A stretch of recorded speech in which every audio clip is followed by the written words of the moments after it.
You're listening to the No Labels, No Limits podcast with best-selling author Sarah Box, where you get the inside scoop on the steps action takers and decision makers take to align their purpose to their principles and achieve their goals in business and life. We focus on the mantra, no labels, no limits, no excuses.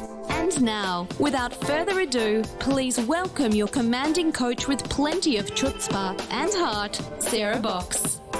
Hey there, this is Sarah, your host of the No Labels, No Limits podcast, a podcast all about shedding limiting labels and beliefs.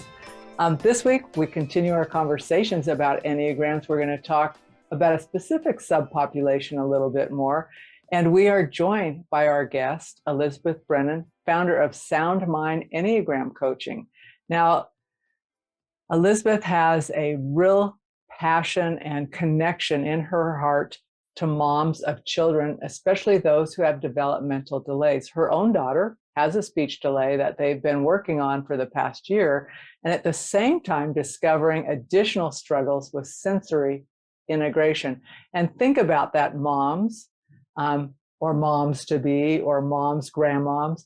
Think about how overwhelmed you might be feeling if you had just started discovering these things, all while you're also running a business, having a life, all of that. So Elizabeth's going to talk to us a little bit more about that. In fact, we're going to talk about how we should think about the Enneagram, how it can help support moms in their roles as moms.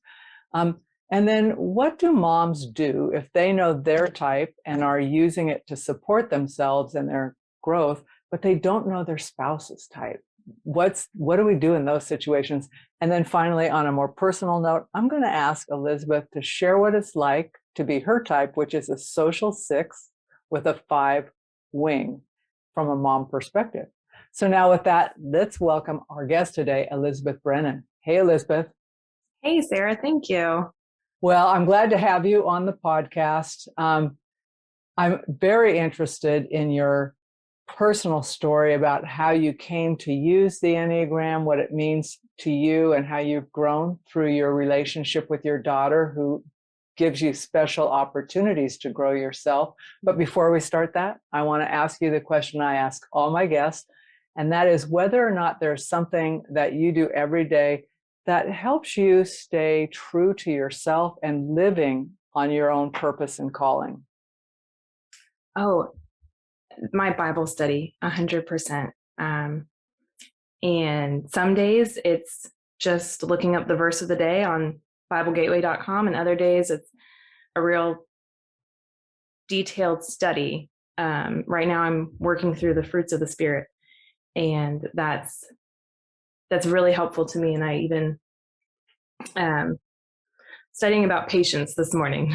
And that has been something all week that I've needed when my 2-year-old decides that she doesn't really like nap time anymore. So that's, I start my morning that way every day. Okay, that's great. And so it's already the 2s? There we go. Yes, she turned 2 in December. Well, first of all, congratulations. It's Thank a fun you. age as kids are growing and exploring. Yes. And I do remember, actually, I was a little older and I may have gone through the same thing as a kid, but all I remember was I was a little older, maybe 4 or 5. And I realized now it was my mom's coping mechanism. We all needed naps, whether we were tired or not. It translated into we need quiet time, or she needs quiet time because we had a big family. Yes. So I may have had my tantrums closer to 6. But anyway, I am curious how you dealt with that overwhelm. Like you described feeling overwhelmed when you kind of started discovering that your child had developmental delays, and then looking at some other things as she's growing and maturing in herself. How did you deal with that? Mostly really looking to other people and looking online for resources. I was able to connect with a lady at my church who her son had gone through the same thing of just being a late talker, saying a little bit, but not really saying enough to make developmental people, happy about it. And when we first got the diagnosis, if you will, that my daughter had speech delay when she was 13 months old. And in my mind, that was like, she just started talking. Like, she doesn't have a delay yet. She just started talking. And so at first I kind of ignored it, like just the denial, like this is not a big deal. But after a couple of weeks, I started to notice, like, she really does only have a couple of words. She's kind of losing the words that she's learning. And that was scary. When, especially every other milestone, she'd hit like on time or early. There was nothing holding this little girl back. And so to hear that only having 4 words was a concern at 14 months old, I was like, what do you mean? Nothing else is a concern. And that started eating away at my heart. I wouldn't call myself an achiever, but I've always been like really focused on learning as much as I can, trying to find ways to understand everything. And my siblings and I were all labeled as gifted and talented in school. And so those were things that just came naturally to us. And so to have something that I was like, but I don't know about speech delays, nothing made sense to me anymore about what I was supposed to do. And it started getting to this catastrophic thinking of, well, she's just never going to talk. What am I going to do with a child who never learns to talk if she's, she can only say 4 words? And really taking the time to dive into God's word and listen and let him tell me she is fearfully and wonderfully made. He knew her before I knew her. And he has plans for her that I don't know. Really grounded me. The fear was still there, but that grounded me. And so again, being able to turn to people who'd been through the same experience, listen to them say, yeah, it was really scary for the first several months. And then they start learning words and they start talking, gave me hope. And then being able to research on my own. I'm so grateful for podcasts because as a busy mom with a child clinging to me all the time, I can't sit down all the time and just read and read and read like I would love to. And so I started listening to as many podcasts as I could find about speech delay. And there's a lot of speech and language pathology jargon that I don't understand still, but it made more sense. And it made it more of an option to say, okay, I think speech therapy would be helpful. To my mind, speech therapy was just what you do when you get to elementary school. And then I was like, oh, I guess this is actually a useful tool. And so that's where peace started to come, again, from trusting in the Lord, but then also just practicing what are my resources? So it was a lot of choosing peace and then practicing peace and then allowing that peace to become a part of our everyday life. That's so powerful because we do get to choose, right? We can choose to stay in that freak out, get way down and like, what am I going to do with it if she never learns to speak? Right. And when I find myself in that place, and now I can catch myself pretty quick. I'm thinking, well, you're assuming you're lucky enough you're ever going to reach that place. So why don't you just get back to today? Right. Because we're so far out in the future. Oh, yeah. And that is that catastrophic. Let's see if we can shore up all the holes and make sure we're safe. But to have a mom like you who went and started to learn and got that it is a thing, and the younger the kids, the easier to start transitioning and all that. And you're right, there's a ton of jargon. Oh, yeah. But so I think about that, and you say that's one of the reasons you have this passion for moms, right? In other situations. Is that born from your own isolation when you first found yourself in that spot? It's actually earlier than that. I was a teacher before I was a mom, and my husband's career moves him around a lot. And so when I learned I was pregnant, it was the end of the school year, and we knew we would move to a new town. And I was like, I'm not gonna teach when I move, and I wanted to be a stay-at-home mom. And so I was like, well, I'll just take this time to learn how to be a stay-at-home mom. And it being in a new town with no job. I'd always not really considered myself to be a career woman, but I was a teacher, and that's what I did. I taught people. I didn't just not teach people, I guess.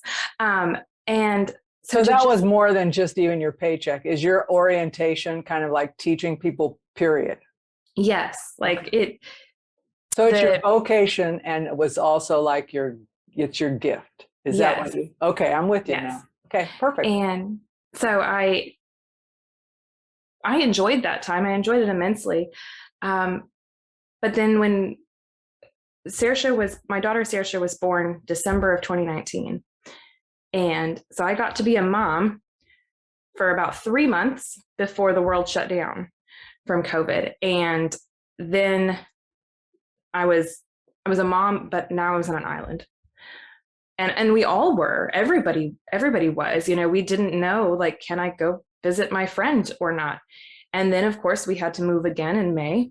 And so all that support system that I'd started to build that had been kind of yanked away while I lived there suddenly was completely gone when we moved to a new town. And we moved to a new town in the middle of shutdown. And then my husband had to go out of town for an entire month. And that was a dark time in my life of just being really a single mom for about a month with nobody we weren't near family. We weren't near friends. We didn't know anybody in the town. And I didn't know who I was. I didn't know what I was doing anymore. Like I said, I'd been a teacher for so long, and now I was just taking care of a small child and trying to make sure our house didn't cave in on us. And that's where learning about the Enneagram really started to fill the gaps for me. I was crying out to God, I don't know what you want me to do. I don't think that this is the only thing. I don't think that you only want me to take care of this child and keep our house in order. Not that any of those are bad things. They just weren't what was giving me life at the time.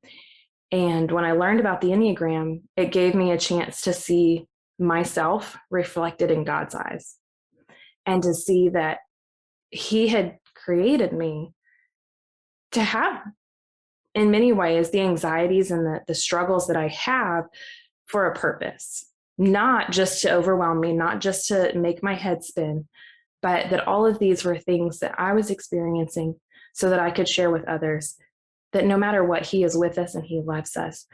And there were things I was learning that were strengths of mine that I'd never really considered strengths of mine before. Give me a for instance there. Loyalty. So you mentioned I'm a type 6. Loyalty is a strong, strong characteristic of type 6s. And I'd never considered myself a loyal person before. That my 5 wing is very strong, and that's kind of an isolating personality type, very introverted. And so I often do the withdrawing before I actually do the type 6, trait of going to people. So I'd always kind of felt myself as being that introvert. And it didn't make sense until I was learning about the Enneagram that loyalty shows up, and it's very strong. It's just quiet. It's not as in your face as some people think of a loyal person, of always being there, always trying to reach out. Mine was a lot quieter. There are people that to this day I've not heard from or been able to stay connected with, but I think about them all the time. And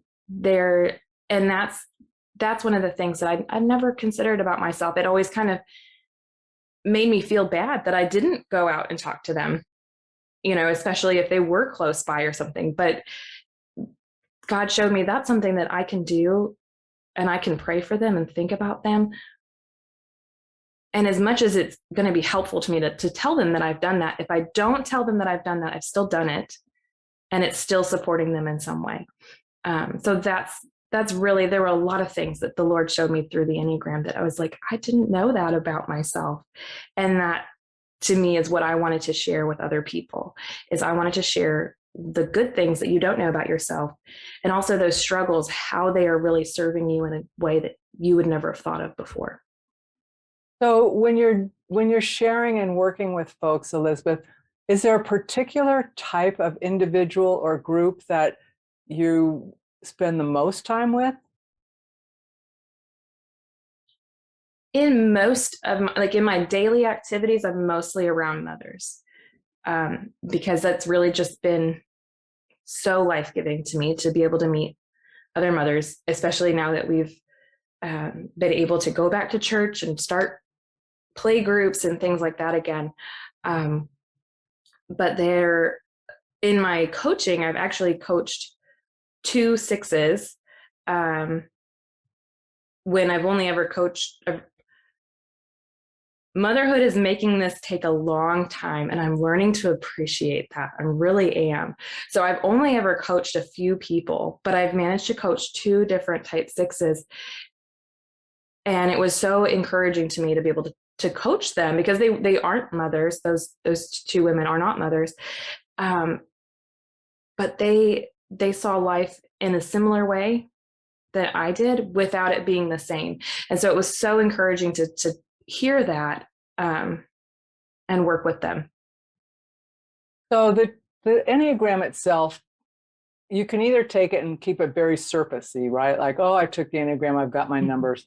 But it also can be very deep and complex and show us things just like you were describing. So when you start working with someone, or someone asks you, you're out and about and someone says, what are you talking about? What is the Enneagram? How do you explain it to them?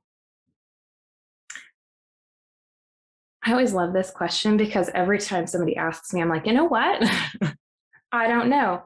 But it usually comes down to, this is a tool that you can use to learn about your personality and other personalities, because really we all reflect each other in some way. And so when we start learning about the nuance that goes along with your type, you start having a chance to learn about other personality types as well. And when you can really learn about all of the different personality types that are available to people, you can really get a good handle on compassion. Compassion and empathy are what really make the Enneagram an excellent tool. And that's what I want people to learn from it. So let's dig down a little, and you can think about the gals you've worked with already, or folks you've had conversations with, or yourself, because you've got all those viewpoints that you can share. Mm-hmm. But I'm curious how the Enneagram, from a mom perspective, right? How have you been able to use that tool, or other women that you know have used that tool to help just from the mom, that big important role of mom? One thing that I've loved learning about the Enneagram is the different fears that people have. So all 9 types have really just kind of a predominant fear that show up in a lot of different ways. And each individual person is going to have that show up in a myriad number of ways. And so we're not able to pinpoint it for everybody. But one thing that moms do have in common is that they're always afraid for their kids. Even if they don't admit it, they're all afraid for their kids. They're afraid for their families in some way or another. And so learning about the different types of fear for each type really gives you an opportunity to say, what sort of thing is this mom going to worry about? And is there a way that I can just offer her some peace in that worry today? So the type 6 just worries about everything. Their goal is to preempt any wrong that might happen in their life, any bad thing. And being able to bring that mom back into the moment is a huge help to her, because she's so busy trying to stop the next bad thing from happening that she forgets to enjoy what's in front of her. And that's where relationships are so huge, not only for type 6s, but for all moms, is that offers them a chance to come back to what's important. Do you recall some of the other fears that drive other types? I'm just curious, in case we have a mom listening who says, well, I'm a 2 or a 7 or a 4, whatever. What are some of the other kind of fear drivers for moms? Yes, type 1 is the fear of being wrong. And that, again, shows up in all kinds of different ways, but the fear of being wrong. And so what women really need in that case is to know that they're not wrong as a mom, that none of their decisions are going to cause their children lasting damage, and being able to come alongside and remind them that you have everything you need to make wise decisions can be really helpful for them. Type 2, their core fear is being rejected and unwanted, and that can be rejected by other people, or it can even be rejected by their children. And so being able to encourage them that they are not, their children are not going to reject them for whatever decisions they make can be really, really helpful. Because for a lot of people, that shows up in so many different ways, that fear of rejection. And type 3, their core fear is being seen as unsuccessful. And again, every mother wants to be successful with her children. And so being able to point out the ways to her that she is being successful is helpful. And being able to separate that from her children can really help, because a lot of times type 3s will get tied up in their children. And so being able to show type 3 mother how she is successful for herself, for her family, for her children, but not necessarily making her children successful, can be really powerful. Type 4s, their core fear is being inadequate and being not unique. They love the thought that they can be something that nobody else is. And pointing out to a type 4 mother that she really has a unique way with her children, that she understands them in ways that nobody else understands them, can be so life-giving to her. Type 4's core fear is to be annihilated or invaded, or to have obligations that they feel like they don't have the energy to complete. And for a type 5 mom, that can mean her children. Her children might feel like an obligation to her sometimes. And that mother really needs to find a way to have a support system and it's tricky with 5s because they really feel like they want to be independent. They don't believe they need a support system. But finding a way to be a creative support system to a type 5 so that she knows she's not the only one responsible for her children is a really beautiful thing for her. And so again, and type 6 just again is that their core fear is to just be not unprepared, to not be secure and not have their family be secure. Being able to offer that assurance that they are secure and bring them back to the moment when they're feeling insecure can help them so much. Type 7's fear is being trapped in emotional pain. They're the types who are going to be they're moms who are going to be trying to do all the fun things with their kids. They're always planning something and they've got exciting things to do. Reminding those parents that sometimes slowing down can be helpful to their children, especially if they've got children who are not type 7s, is going to be really helpful to them. They don't really necessarily want to hear it, but being able to show them how to join their children when their children are experiencing emotional pain is going to really transform their relationship with their kids. Type 8, their core fear is being weak and powerless. These mothers will do anything to protect their children. And sometimes they might go a little too far in protecting their children. And so showing a type 8 how their children can really stand up for themselves, that their children are capable of doing that that as mothers, we can come alongside our children instead of going in front of our children to make a way for them, can really allow them to see how their children are going to grow and flourish in their independence. And those takes a little bit to make a type 8 step back, but it's so powerful when they do. And the type 9, their fear is conflict. They don't want to be disconnected from their loved ones. They don't want to be shut out of relationship with their loved ones. And so that includes their children. And sometimes they can struggle to allow conflict to happen, that really kind of healthy, we need to sort things out. They can struggle to allow that sometimes. And being able to come alongside a type 9 and help her work through a conflict in her family would really allow her to find that conflict is not as scary as it sometimes seems, and that there's always a resolution, and that really and truly type 9s are excellent at bringing about peaceful resolution within their family members, within their relationships, when they really are leaning on the love of the Lord. So being that friend who can remind the type 9 that she really is strong and capable, and that she's not going to lose relationship with her children just because she's trying to help them work through something instead of just ignore the conflict, it's going to be really helpful to her. Elizabeth, thanks for that walkthrough, because and I will say that you're exactly right about the annihilation feeling or the obligation feeling of a 5. And so just knowing that about yourself and allowing yourself the grace to go, okay, this is like and it could be a blind spot for me. It's definitely a weakness if I allow it to be.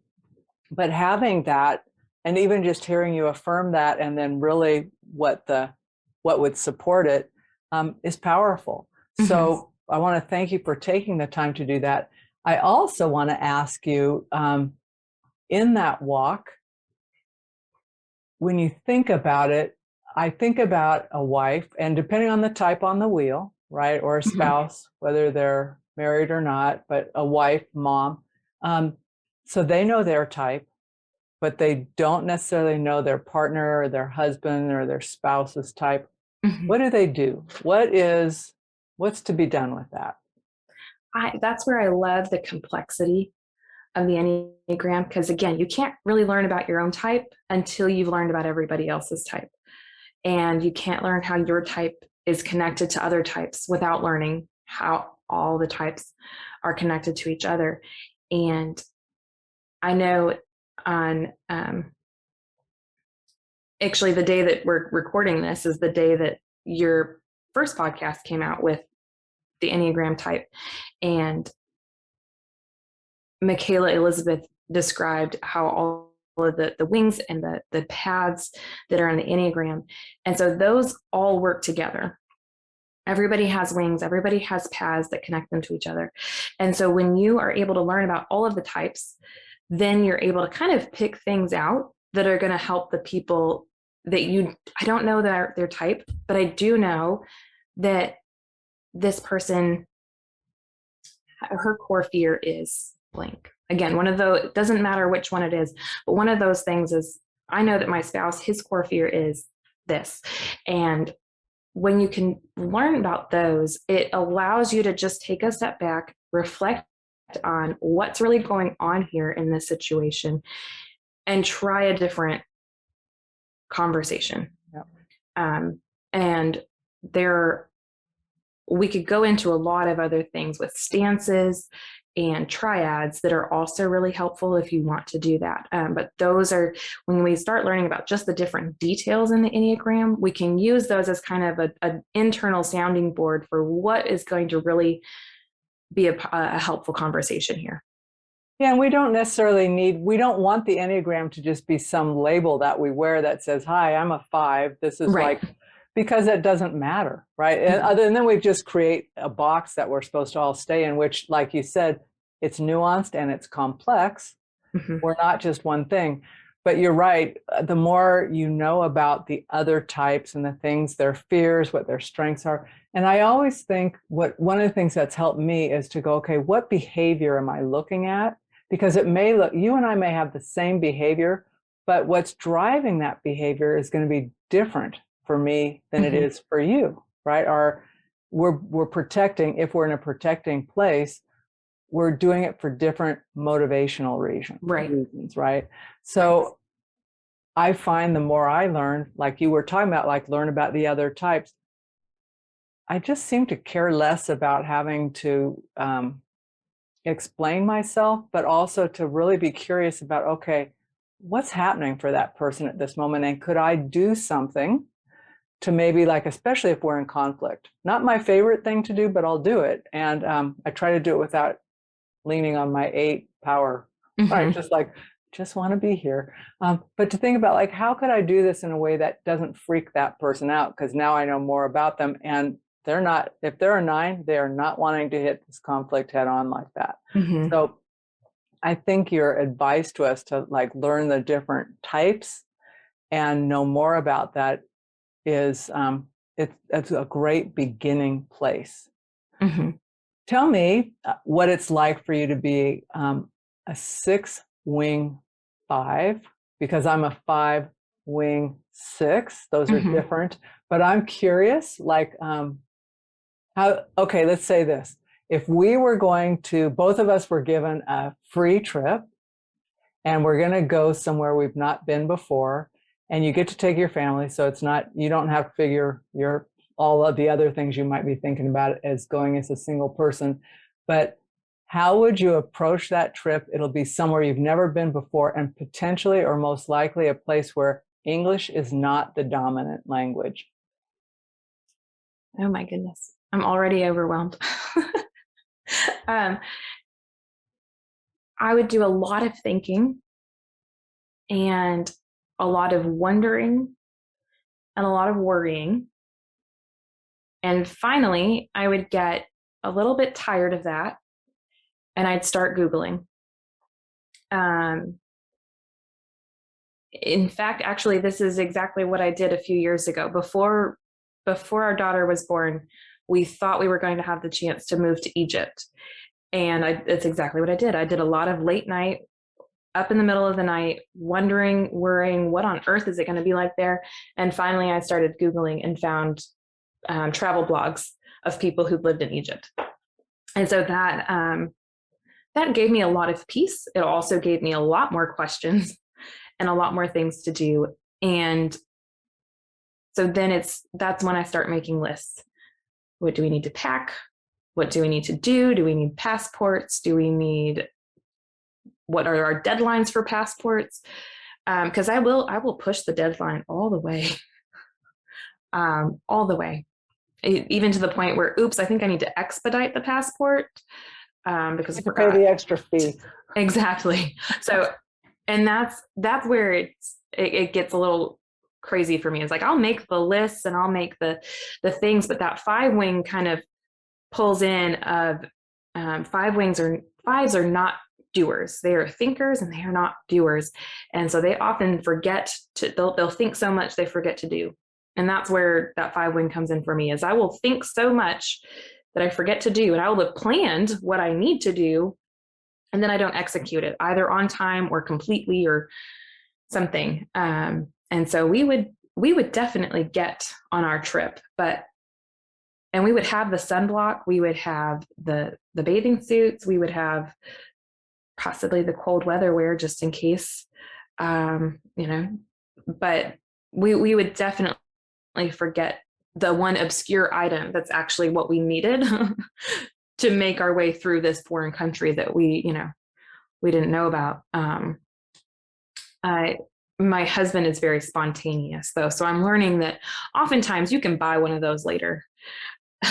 Whereas, so yeah, that's what we would do. Yep, you called out the 5 pretty well on that one. I am a doer, but I'm also very strong with my connection to like an 8 action person, right, and a 6-wing. Mm-hmm. But you're right. The only reason I know about the expedited fees is I've been there. It's like, yes. Oh yeah, I knew we needed it, but I never checked to see where our thing's going to expire anyway. Right. So, but that's funny. But it is right. It's good to know that about yourself, because then you can put protections in. And that is one of the mantras that I have adopted, because I too do lists and then I cross them off.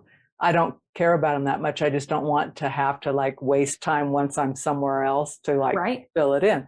But my husband said, we're not leaving the planet. We can get that. If we forget something, we can get it wherever we are, right? Mm-hmm. They will have something similar or whatever. But that whole concept to me is like, well, maybe not what I think we should have. So learning, and you laugh, you just go, you're absolutely correct. Right. And the pressure goes off and you just go, okay, what are the must-haves? So anyway, with that, do you know your husband's type? He believes he is a 3. And I always say it that way because as a 6, I'm constantly questioning. It doesn't stop. There is a desire for certainty that is never fulfilled. And he knows that, and he's learning to appreciate it in many ways. So he says he's a 3, and he more than likely he is correct. But there's always a part of me that's questioning, like, well, you did this, and that's not, I don't know about that. It's fun to discover together. Mm-hmm. Yes. Oh my goodness, it is.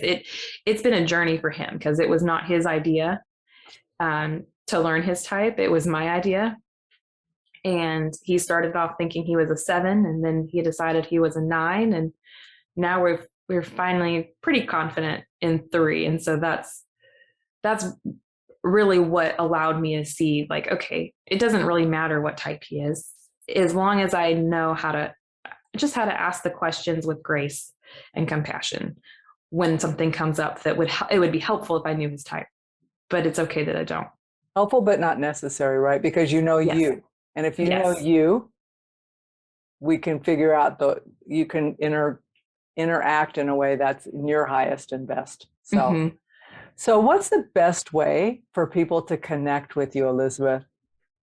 I am actually really excited to start launching my new website.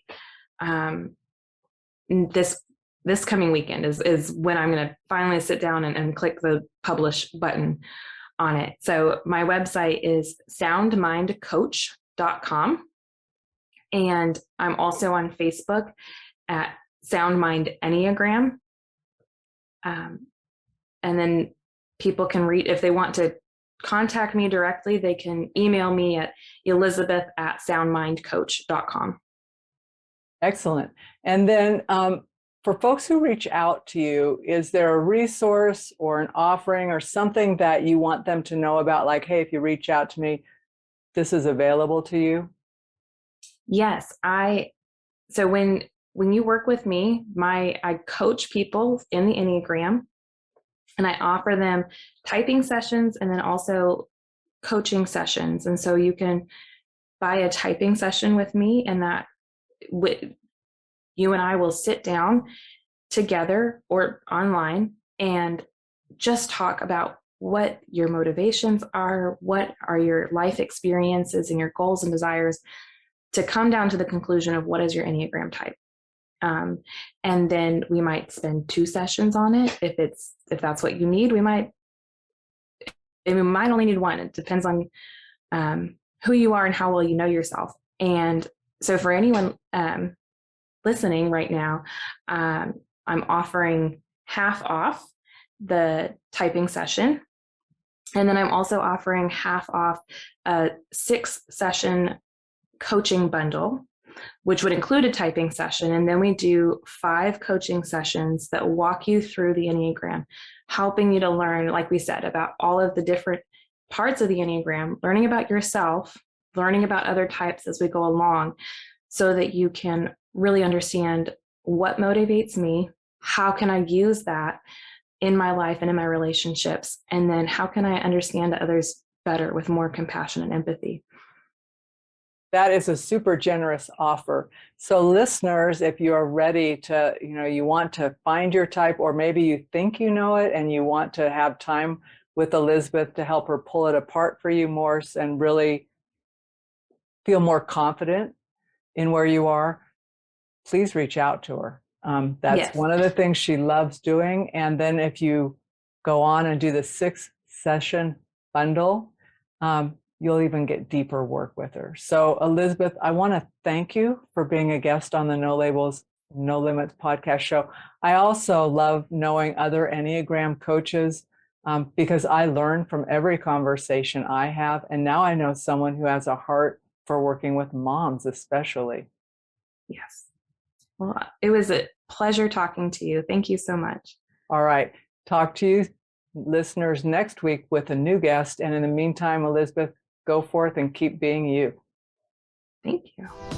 You've been listening to the No Labels, No Limits podcast with best-selling author, change agent, and strategic vision coach, Sarah Box. You can grab the show notes and find out how to work with Sarah at sarahbox.com/No Labels, No Limits podcast. We'd love this podcast to reach as many people as possible. So please remember to rate, leave a 5-star review, and share the podcast with someone you think would get value from this conversation. Until next time, keep taking those daily action steps to align your purpose to your principles and achieve your goals in business and life.